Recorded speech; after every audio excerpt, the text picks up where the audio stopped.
Hello दोस्तों, यदि किसी व्यक्ति का किडनी डैमेज्ड है या क्रिएटिनिन वैल्यूज ज़्यादा है तो वैसे व्यक्ति में क्या आप एंजियोग्राफी कर सकते हो? क्या कोई ऐसा कट ऑफ है जिसके ऊपर आपको एंजियोग्राफी नहीं करनी चाहिए? और यदि आपको करना है तो क्या क्या चीज़ों का सावधानी रखने की आवश्यकता है? क्योंकि कई बार किडनी की बीमारियों से संबंधित पेशेंट्स आते हैं, उनको एंजियोग्राफी की ज़रूरत होती है, पर क्योंकि एंजियोग्राफी के लिए जो कॉन्ट्रास्ट यूज होता है वो किडनी द्वारा ही फ्लश आउट होता है, और अगर किडनी काम नहीं कर रही है तो बॉडी में इकट्ठा हो जाएगा, जिसकी वजह से बॉडी में बहुत टॉक्सिसिटी होगी। तो ऐसे लोगों में एंजियोग्राफी करने के लिए क्या क्या बातों का ध्यान रखना है और कब करना चाहिए कब नहीं, ये सारी चीज़ों पर आज हम बात करेंगे। आज का टॉपिक है, अगर किसी व्यक्ति का डैमेज किडनी है तो क्या वहाँ एंजियोग्राफी कर सकते हैं या नहीं, और क्या क्या चीज़ों का ध्यान रखने की आवश्यकता है। टॉपिक पर जाने से पहले जो लोग हमारे चैनल पर नए हैं उन्हें रिक्वेस्ट करूँगा कि चैनल को सब्सक्राइब करें, वीडियोस को लाइक करें, शेयर करें, फॉलो करें, कमेंट करें, पूरा देखें। कॉन्ट्रास्ट नेफ्रोपैथी पे ऑलरेडी हमने कुछ वीडियोस किए, उनको भी जरूर चेकआउट करें, आपको एक ओवरऑल अंडरस्टैंडिंग बनाने में मदद मिलेगी। चलिए शुरू करते हैं पॉइंट वीडियो। सबसे पहले आपको किडनी का फंक्शन असेस करने की जरूरत है। पेशेंट को यूरिन आ रहा है या नहीं आ रहा है, पेशेंट का ग्लोमेरुलर फिल्ट्रेशन रेट कितना है, उसका सीवियरिटी ऑफ किडनी डैमेज कितना है। यदि पेशेंट बहुत ज़्यादा किडनी फेलियर में है तो वहाँ आपको एंजियोग्राफी अवॉइड करनी चाहिए, खासकर वो एंजियोग्राफी जिसमें बहुत ज़्यादा कॉन्ट्रास्ट लगता है, जैसे कि सीटी एंजियो। सीटी एंजियो में लगभग 100 से 150 ml कॉन्ट्रास्ट यूज होता है, जो कि बहुत ज़्यादा टॉक्सिक होता है। रेगुलर एंजियोग्राफी यानी कैथेटर एंजियोग्राफी जो ज़्यादातर कार्डियोलॉजिस्ट करते हैं, उसमें 10 से 20 ml कॉन्ट्रास्ट में एंजियोग्राफी की जा सकती है, तो कंपैरेटिवली कॉन्ट्रास्ट का एक्सपोजर उसमें कम रहता है।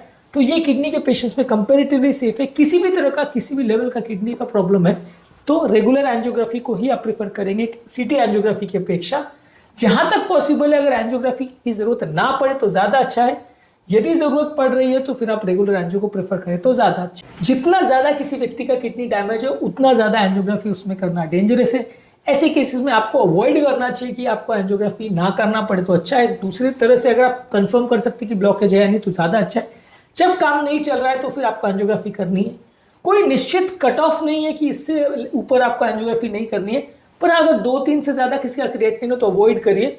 अगर पेशेंट बहुत ज़्यादा किडनी फेलियर में या डायलिसिस पे तो बहुत कम कॉन्ट्रास्ट के साथ एंजियोग्राफी करिए, और अगर पेशेंट ऑलरेडी डायलिसिस पे है तो तुरंत उसको डायलिसिस के लिए भेज दें एंजियोग्राफी के तुरंत बाद, तो ज़्यादा अच्छा है, ताकि वो कॉन्ट्रास्ट बॉडी में टॉक्सिन का काम नहीं करे और फ्लश आउट हो जाए।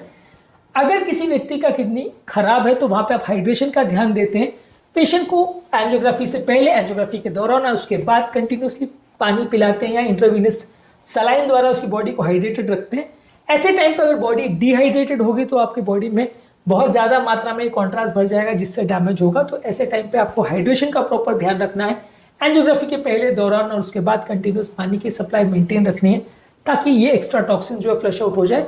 ये लेकिन तभी वर्क करेगा जब किडनी ठीक ठाक काम कर रही है और यूरिन बराबर आ रहा है।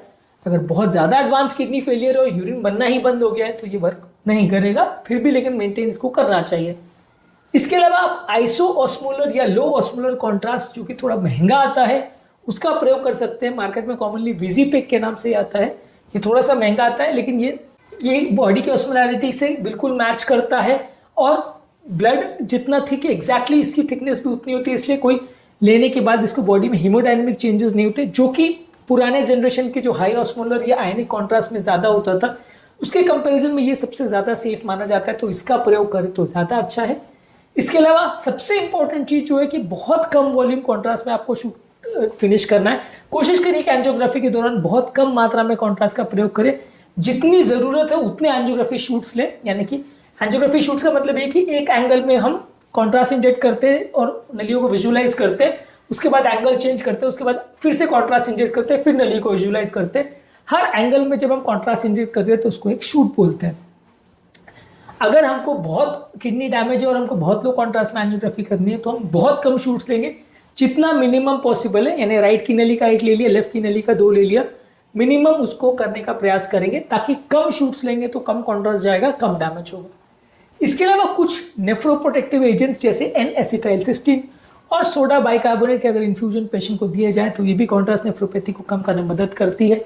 हालांकि इसके लिए कोई क्लियर कट एडवांटेज नहीं है, लेकिन फिर भी इससे थोड़ा फायदा मिलता है। इसके अलावा आप रीनल रिप्लेसमेंट थेरेपी यानी डायलिसिस कर सकते हैं। अगर पेशेंट ऑलरेडी डायलिसिस पर है तो पेशेंट को तुरंत डायलिसिस के लिए भेज सकते हैं, और जो एक्सेसिव कॉन्ट्रास्ट बॉडी में चला गया एंजियोग्राफी के दौरान वो फ्लश आउट हो जाएगा। अगर आपको मल्टीपल प्रोसीजर्स करने हैं कि जैसे एंजियोग्राफी आज करना है, फिर एंजियोप्लास्टी करना है, फिर चेक एंजियो लेना है, तो आप कोशिश करते हो कि थोड़े थोड़े दिन का गैप रखो, ताकि एंजियोग्राफी में जो कॉन्ट्रास्ट गया वो फ्लश आउट हो जाए, फिर एंजियोप्लास्टी में जो कॉन्ट्रास्ट गया वो फ्लश आउट हो जाए। अगर आपको कोई दूसरी नली का एंजियोप्लास्टी करना है तो वो भी कुछ दिनों के बाद करिए, ताकि पिछली एंजियोप्लास्टी में जो कॉन्ट्रास्ट गया वो फ्लश आउट हो जाए। तो कम कॉन्ट्रास्ट में कम कॉम्प्लिकेटेड प्लास्टिक करिए और उसको कम ड्यूरेशन में फिनिश करने का प्रयास करिए, और बड़े बड़े प्रोसीजर्स, बार बार प्रोसीजर्स मत करिए। कॉम्प्लिकेटेड एंजियोप्लास्टी इस तरह के पेशेंट में मत करिए, क्योंकि कॉम्प्लिकेटेड एंजियोप्लास्टी लंबी चलती है और कॉन्ट्रास्ट का प्रयोग ज़्यादा होता है। इसके अलावा आपको रेगुलर मॉनिटरिंग की आवश्यकता है। ज़्यादातर ये किडनी का डैमेज जो कॉन्ट्रास्ट रिलेटेड होता है पहले 2-3 दिनों में ही ज़्यादा होता है, इसलिए आपको मॉनिटरिंग करने की आवश्यकता है, देखने के लिए कि कोई डैमेज तो नहीं हो रहा, और अगर कोई डैमेज हो रहा है तो आपको पेशेंट को अर्जेंट स्टेप्स लेने की आवश्यकता हो सकती है।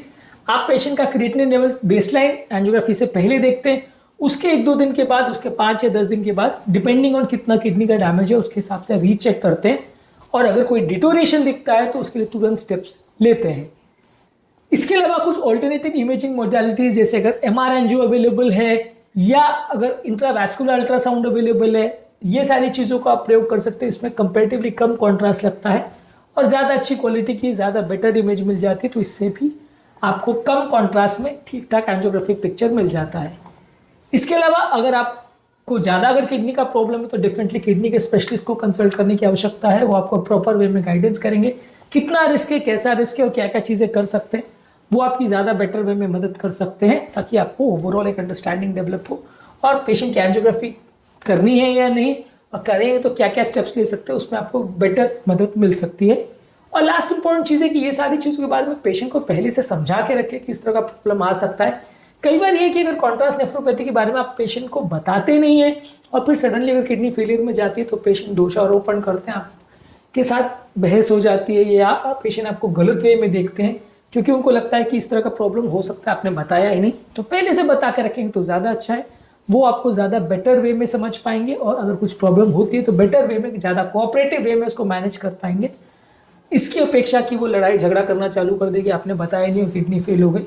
क्योंकि ये नॉन कॉम्प्लिकेशन है एंजियोग्राफी एंजियोप्लास्टी का, अगर होता है तो ऑब्वियसली पहले से सावधानियां रखी जाती है, लेकिन उसके बावजूद भी हो सकता है। तो अगर पहले से डिस्कस हो जाए ये सारी चीज़ें तो ज़्यादा अच्छा है। इसमें डॉक्टर के लिए भी सेफ रहता है, पेशेंट के रिलेटिव्स के लिए भी सेफ रहता है, और एक बेटर अंडरस्टैंडिंग और बेटर रिलेशनशिप के साथ पेशेंट का ट्रीटमेंट किया जा सकता है। आज का टॉपिक में हमने डिस्कस किया कि यदि किसी व्यक्ति को किडनी का डैमेज है तो वैसे व्यक्ति में एंजियोग्राफी करने के लिए क्या क्या चीज़ों का ध्यान रखने की ज़रूरत है, करनी चाहिए या नहीं, कौन कौन सी चीज़ों का ध्यान रखने की आवश्यकता है, और कोई अगर कट ऑफ है या नहीं उसको करने के लिए, इस पर हमने बात करी। उम्मीद करूँगा कि आज का टॉपिक में कुछ नई बातें जानने को मिली होगी। जो लोग हमारे चैनल पर नए हैं उन्हें रिक्वेस्ट करूँगा कि चैनल को सब्सक्राइब करें, वीडियोज़ को लाइक करें, शेयर करें, फॉलो करें, कमेंट करें, पूरा